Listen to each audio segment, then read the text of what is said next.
Oscar BEVIS, IFL TV, proudly sponsored by BEVIS here in Liverpool, joined by my old pal, Mr. Darren Barker. How are you, mate? I'm very well, thanks. Very well. Liverpool, it's a good fight scene. We've got a good fight card, headlined by Katie Taylor and Conor Benn, not against each other, of course. We'll start with Conor Benn. I said to Eddie, is there a lot of pressure on Matchroom with this journey? Because there was a time where we had Tony Bellew with headline in Liverpool, Kell Brook was at his peak, we had Carl Froch, we had Darren Barker. This is kind of a journey that not just Conor in the ring, but Matchroom have got to get right. Yeah, I think it's a fair question, that. And he's passing the test so far, isn't he, Conor? I mean, frustrating out in last time out against Granados, who I don't think that's fault of Conor's really. It was Granados just moving for the entire fight.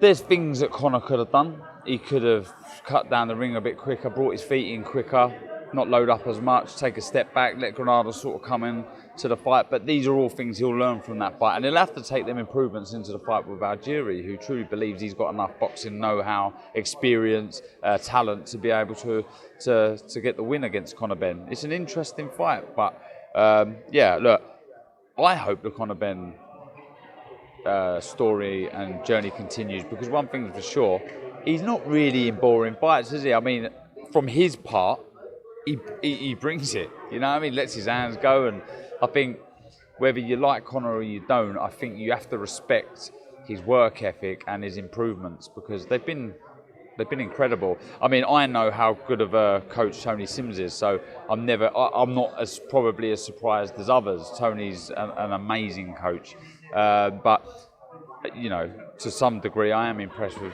Conor's improvements, because they have been amazing. You know, a handful of amateur fights, if that, and he's learning on the job. So I think we've had to be patient with Conor, but now we're just excited to see him in these massive fights. So yeah, brilliant. Yeah, Oscar, do you want to see me get on the scout? Go on. I've got the mic, so I wish I didn't have the mic, so I can...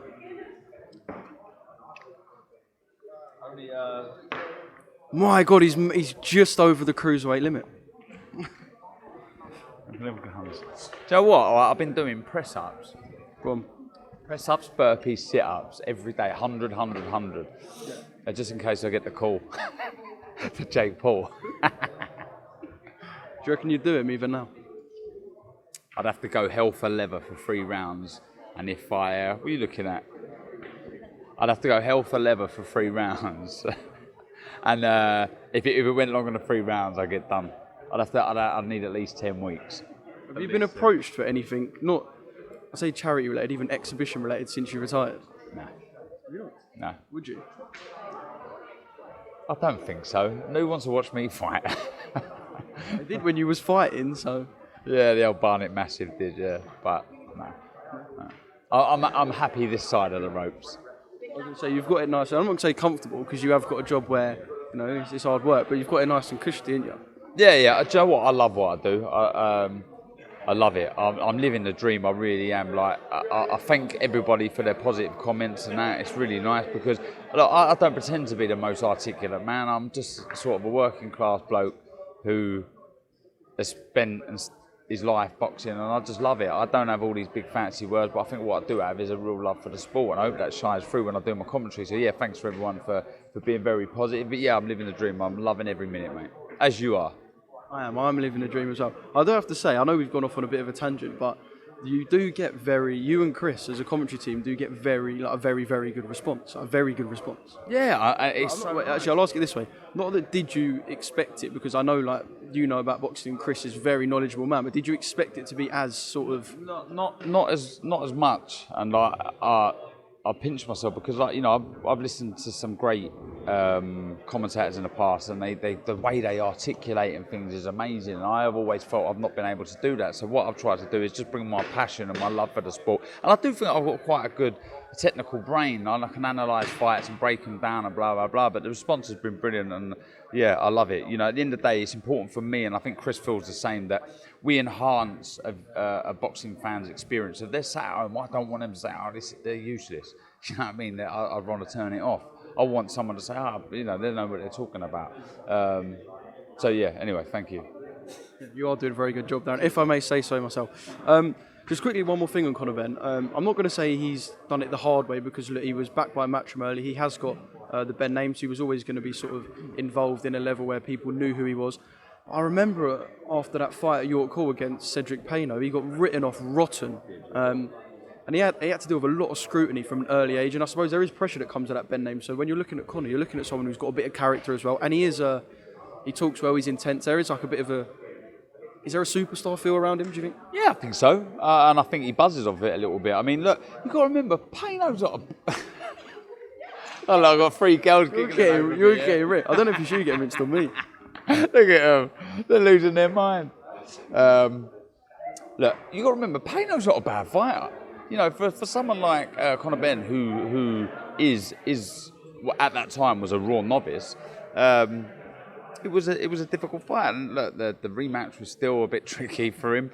But they've probably done Conor the world of good because it took a bit of pressure off of him in some respects. Though he got a bit of stick, it took the pressure off of him. But anyway, look, the pressure's back on for sure. I mean, that first round blowout over Vargas has sort of gone, wow. One thing we know about Conor is he carries world-class power. If you see Ortiz versus Vargas, it took him 7 rounds, you know, and he probably arguably the biggest puncher in world boxing, pummeled him for 7 rounds, but he didn't go anywhere.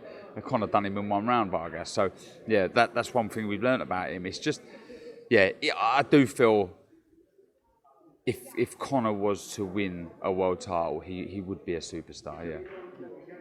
Going to move swiftly on to the WBC ruling, which finally meant that Dillian Whyte is mandatory for Tyson Fury. I know you've been one of many people in the boxing world who have sort of lobbied for Dillian, saying, look, he deserves his shot. We had the 1,000 days. I think it turned into like 2,000 days in the end. But he's finally going to get a shot against Tyson Fury, which from Dillian's perspective is good, and from a fight perspective is good as well.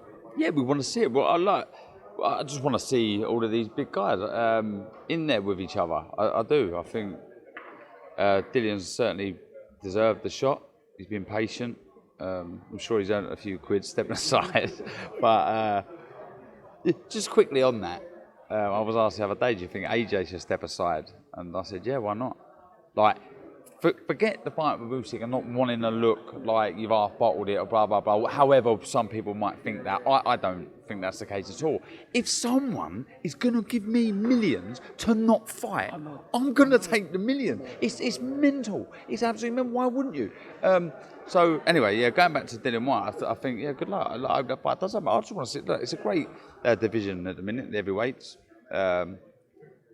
It goes like that, the heavyweight division, doesn't it? You know, you had these great stars. I remember, you know, hearing about when Ali retired, it went on a real downer, and there was Larry Holmes coming after Ali, but because Ali had retired, everyone was like, Then Tyson come along, and it was booming, and then he retired, and everyone was like, and then, you know, it goes like that. And right now, I think we're really riding high with the heavyweight division. So I just want to see them all in there with each other.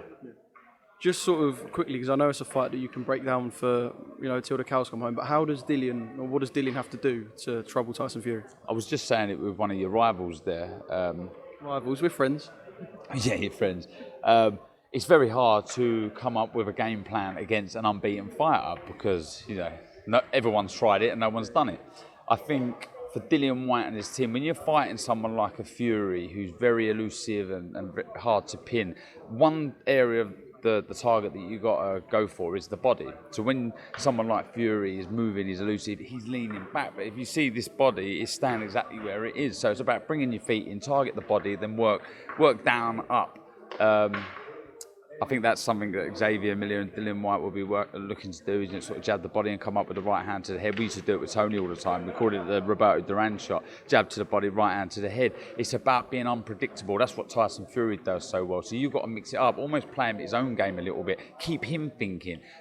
Now and again, if you're closing the gap with him and he's moving away, maybe take a step back. Let him come on to you. Because we've seen that he's done that against John Wilder. You've seen now Fury putting his weight into the contest and really believing in his size and his power. So I think Dillian at times could take a step back and try and invite Fury onto him. There's loads of ways that you feel an individual should fight Tyson Fury, but he always comes up with an answer, doesn't he? And rubbishes all of those game plans. I know you briefly mentioned about why would you not take step-aside money. Yeah, your back's a bit cynical, yeah. I know you said why would you not take step-aside money, and I get it. Like if someone was offering you X amount of million, if someone was offering me 500 quid, like boxing's so hard. I know we're all doing this because we love it and we want to box, but I'm gutted no one offered me millions to step aside. It would be brilliant. So it's just And go on, mate. Boxing's so hard to get money for not the situation that you would have been in, because obviously if it would have been step aside for Gil, things may not have played out as it was. So yeah. I know what you mean, yeah. Like the dough, and you think of the dough that's been bandied about. We don't know how true they are, but them sort of figures, like, yeah. But anyway, in terms of Joshua taking the room, is it kind of good that the Fury-Whyte thing's happening so he can just jump back in and try and prove people wrong? Yeah, I was just thinking then I wish they'd offered me step-aside money for the Stern fight. I wouldn't have got weighed in 2 rounds.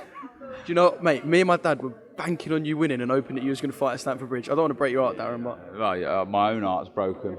But say that again, the question. Sorry, is it kind of good in terms of that Joshua can now put to bed the fact that Fury might fight Usyk and whatnot? Fury will fight Whyte. Joshua will have the chance to prove people wrong. I don't know, mate, because anything could happen. I think that nothing's certain until both guys are in the ring, and that's for any fight. There's so much politics involved, there's so much money involved, and that's what makes it difficult at times. You'd think it would make it easy, but it doesn't. We've seen that the last few years, been very frustrating, but let's hope that all these fights get made eventually. Right, Darren, thank you very much for giving me some of your time, and I will see you out tonight for a beer. What's your take on Chelsea at the minute? I just asked you if he was out tonight for a beer. You blanked me. Oh, sorry, mate. No, I haven't drunk now 6 months. You haven't drunk for 6 months? Congratulations, by the way. That is a hard feat. Not really. It wasn't for me. I just thought it tied in with this. I wanted to do this all professional and you know, try my best. I've got 4 kids now as well. Waking up with hangovers is horrible. When you got Daddy, come on. So yeah. I'll be nursing a hangover on commentary. No. Anyway, my take on Chelsea is that this is temporary panic, by the way, just because we haven't looked good for about 2 weeks. We was always going to have a dip in form at some point, wouldn't we? And we're rotten with injuries, by the way. We are. Can't. But we're still the bollocks, aren't we? We are.